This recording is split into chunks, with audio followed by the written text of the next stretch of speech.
श्री राधे। मैं दीपिका भसीन अपने इस channel light bearer twin star से अपनी सारी सोल फैमिली को नमन करती हूँ। आज हम बात करेंगे सोलमेट्स और ट्विन फ्लेम कनेक्शन के बीच के अंतर की डिटेल में। उनको बताने से पहले यदि आप ट्विन फ्लेम से रिलेटेड कुछ और इन्फॉर्मेशन चाहते हैं तो आप मेरी ट्विन फ्लेम टॉपिक्स पर बनी दूसरी वीडियोस को भी देख सकते हैं, जिनका लिंक आपको डिस्क्रिप्शन में मिल जाएगा। और यदि आप ट्विन फ्लेम जर्नी पे कोई हेल्प, कोई एडवाइस चाहते हैं तो उसके लिए डिस्क्रिप्शन पे दिए नंबर पर आप व्हाट्सएप मैसेज करके अपॉइंटमेंट ले सकते हैं। इसी के साथ यदि आप मेरे चैनल पर नए हैं तो इसे सब्सक्राइब भी कर दें ताकि आपको भविष्य में आने वाली वीडियोस की जानकारी मिल जाए। चलिए अब वीडियो शुरू करते हैं। सोलमेट और ट्विन फ्लेम में क्या अंतर होता है? पहला इनका मेन अंतर, जैसे मैंने ट्विन फ्लेम वीडियो में भी बताया, वो होता है एनर्जी स्तर पर, जिसे मैं आपको एक एग्जाम्पल और ग्राफ से समझाना चाहूँगी डिटेल में। सोलमेट्स वो होते हैं जिनके साथ हम कुछ अंदर से जुड़ाव महसूस करते हैं, जिनसे हम कनेक्ट हो पाते हैं मेंटली, फिजिकली, इमोशनली। जो हमारे टीचर्स, फैमिली मेम्बर्स, फ्रेंड्स, माँ, भाई, हस्बैंड, रोमांटिक पार्टनर कोई भी हो सकते हैं। अब देखिए, जैसे आप हैं, आपकी सोल फैमिली में मान लो कि 7 सोल्स हैं। जैसे 7 दिन हैं वीक में, वैसे ही अपनी फैमिली में 7 सोल्स हैं। ऐसे ही वो 7 सोल्स आगे 7 सोल्स फैमिली से कनेक्टेड हैं, उसे कहते हैं सोल ग्रुप। आपके सोल ग्रुप में हो गई 7 × 7 49 प्लस 7 इक्वल्स टू 56 सोल्स, जिनसे आप कनेक्ट होते हो। जो आपके फ्रेंड, फैमिली मेम्बर, रिलेटिव्स, ये सब होते हैं, जो सब आपकी मदद करते हैं जीवन में किसी ना किसी तरह। क्यों? क्योंकि आप सब एक दूसरे से कनेक्ट कर पाते हो। सोलमेट्स अकेले रोमांटिक पार्टनर ही नहीं होते, ये सब होते हैं आपकी माँ, बहन, जिनसे आप कनेक्ट कर पाते हो, जिनके साथ आपकी सोल फ्रीक्वेंसी मैच होती है। ऐसे ही ट्विन फ्लेम्स आपका सोलमेट तो होता ही है, जिनसे आप कनेक्ट कर पाते हो, पर वो आपके sole group, sole family member नहीं होते, बल्कि वो आपका ही स्प्लिट यानी फ्रेगमेंट या कहें हिस्सा होते हैं, जिसकी सोल फ्रीक्वेंसी सिमिलर यानी मिलती जुलती नहीं होती, बल्कि आइडेंटिकल यानी सेम होती है, जिसकी वजह से एनर्जेटिक इंटेंसिटी आपके ट्विन फ्लेम से बहुत ज़्यादा होती है। तो ये है पहला अंतर कि जो सोलमेट्स होते हैं वो आपकी सोल फ्रीक्वेंसी को मैच करते या कहें उससे मिलते जुलते लोग होते हैं। वहीं ट्विन फ्लेम आपकी ही सोल की आइडेंटिकल या कहें सेम फ्रीक्वेंसी होते हैं। दूसरा इनका मेन अंतर होता है इनके पर्पस का। जो सोलमेट्स होते हैं उनका मकसद होता है आपको कुछ सिखाने का, चाहे वो ज़िंदगी को लेकर हो, लोगों को लेकर हो, जीवन के उतार चढ़ाव के बारे में हो, कुछ भी, वो आपका साथ देते हैं आपको आगे बढ़ने में। वहीं ट्विन फ्लेम का मकसद बहुत स्पेसिफिक होता है, जो रोमांटिकली आपके साथ नहीं होते, पर वो आपको चैलेंज करते हैं कि आप खुद को डिस्कवर कर पाओ। वो आपको इतना अंदर तक हिला देते हैं कि आप खुद ढूंढ पाओ, क्योंकि कोई भी डिस्कवरी दर्द में जाकर जल्दी होती है, ताकि फिर आप उन्हें ढूंढ कर उन्हें पर्ज करें, हील करें और फिर से इकट्ठे हो पाएं उनके साथ उस बिना कंडीशन वाले प्यार में। तीसरा अंतर इनका ये होता है कि सोलमेट्स का सारा संबंध इस भौतिक जगत तक होता है।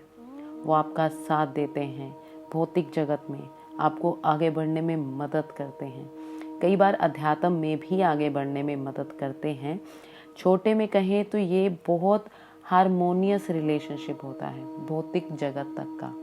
वहीं ट्विन फ्लेम एक स्पिरिचुअल कनेक्शन है जो हारमोनियस नहीं होता शुरू में, जब आप उनको रिकग्नाइज करना शुरू करते हो, बल्कि वो आपकी लाइफ में उथल पुथल ला देते हैं। आप कंफ्यूज होने लगते हैं, डिस्टर्ब हो जाते हो, जो आपकी एग्जिस्टेंस को, आपके विचारों को, आपके बिलीफ सिस्टम सबको अंदर तक चैलेंज करने लग जाता है। इनका चौथा अंतर है सिमिलैरिटी स्तर को लेकर। जो सोलमेट्स होते हैं वो आपसे ऊपरी स्तर पर मिलते जुलते होते हैं, जैसे कल्चर एक हो सकता है, आदतें एक हो सकती हैं, लाइक्स डिसलाइक्स एक हो सकते हैं, जिस वजह से आप उनके साथ कनेक्शन महसूस करते हो। वहीं ट्विन फ्लेम ऊपरी स्तर पर आपसे बहुत अलग होते हैं, चाहे वो कल्चर हो, चाहे वो अपब्रिंगिंग स्टाइल हो, चाहे एज गैप हो सकता है, पर डीप अंदर देखें तो वो आपसे बहुत मेल खाते होते हैं। अगर ह्यूमन लर्निंग को ना देखें तो आपकी कोर वैल्यूज़ उनके साथ बहुत मैच कर रही होती हैं। पांचवा इनका अंतर ये होता है कि सोलमेट्स आपके सपोर्ट सिस्टम होते हैं। इस भौतिक रियलिटी में वो आपके साथ होते हैं, फिजिकली, मेंटली, इमोशनली, इस भौतिक जगत में आपको आगे बढ़ने में। वहीं ट्विन फ्लेम की बात करें तो वो आपको चैलेंज करते हैं, फिजिकली, इमोशनली, मेंटली, पर वो उस चैलेंजिंग समय में आपके साथ नहीं होते, वो इमोशनली अनअवेलेबल होते हैं। छठा इनका अंतर ये होता है कि सोलमेट्स हमारे साथ होते हैं एक स्पेसिफिक टाइम के लिए। जैसे हमारे स्कूल के फ्रेंड्स हमारे स्कूल तक होते हैं, कई बार कुछ टाइम आगे तक भी होते हैं।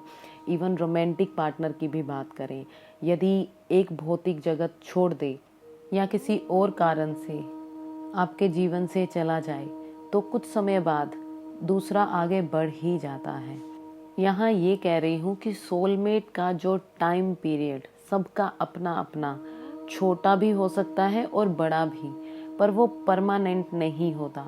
या कहें जैसे ही उनका वो लेसन देने का काम खत्म हुआ वो हमसे अलग हो जाते हैं, बस ये। वहीं ट्विन फ्लेम आपके साथ हमेशा होते हैं। जैसे ही आप उन्हें रिकग्नाइज कर लेते हो तो वो आपको सोल स्तर पर, चाहे ड्रीम्स में आकर, चाहे विजन्स में, चाहे एनर्जेटिकली, आपको आपके साथ हमेशा महसूस होते हैं। आपका वो आत्मा का हिस्सा बिना थके हमेशा आपके साथ होता है। सातवां इनका अंतर ये होता है कि सोलमेट्स हमारे बहुत सारे होते हैं इस धरा पर। वहीं ट्विन फ्लेम, जिसे हम सोलमेट भी कह सकते हैं, पर ये एक ही होता है इस धरती पर। दूसरे ब्रह्मांडों में और भी हो सकते हैं, पर एक टाइम फ्रेम या एक एग्जिस्टेंस में एक ही होता है, जो सबका एक ही टाइम फ्रेम में नहीं हो सकता, कुछ चुनिंदाओं का ही होता है। आठवां इनका अंतर ये होता है कि सोलमेट्स का संबंध भौतिक जगत तक का होता है, तो ये आसानी से लॉजिकल माइंड को समझ आ जाता है। वहीं ट्विन फ्लेम कनेक्शन सुपरनेचुरल, यानी इस 3D भौतिक जगत की प्रकृति के विरुद्ध एनर्जेटिक, आत्मिक स्तर का होता है, तो ये मिसअंडरस्टूड हो जाता है, या कहें लॉजिकल माइंड को समझने में समय लगता है। ये थे कुछ सोलमेट्स और ट्विन फ्लेम के अंतर, और भी हैं, पर उनमें से कुछ मैंने बता दिए। आशा है आपको कुछ रोशनी दे पाई हूँ। अगर आप भी ट्विन फ्लेम कनेक्शन को अनुभव कर रहे हैं तो कमेंट सेक्शन में लिखकर मेरे साथ ज़रूर शेयर करें। मुझे आपकी जर्नी से कनेक्ट होकर बहुत खुशी होगी। और यदि कोई गाइडेंस, हेल्प चाहते हैं तो डिस्क्रिप्शन में दिए नंबर पर मैसेज करके अपनी अपॉइंटमेंट ले सकते हैं। इसी के साथ अगर आपको इस वीडियो से कुछ हेल्प मिली हो तो उसे आप लाइक, शेयर और कमेंट करके ज़रूर बताएं। और यदि आपने अभी तक मेरे चैनल को सब्सक्राइब नहीं किया है तो वो भी कर दें। अभी के लिए इतना ही। अगले हफ्ते एक नए टॉपिक के साथ आपसे फिर मुलाकात होगी। तब तक के लिए खुश रहिए, आगे बढ़ते रहिए, प्यार बांटते रहिए। आप सबको बहुत सारा प्यार और लाइट सेंड करते हुए थैंक यू सो मच।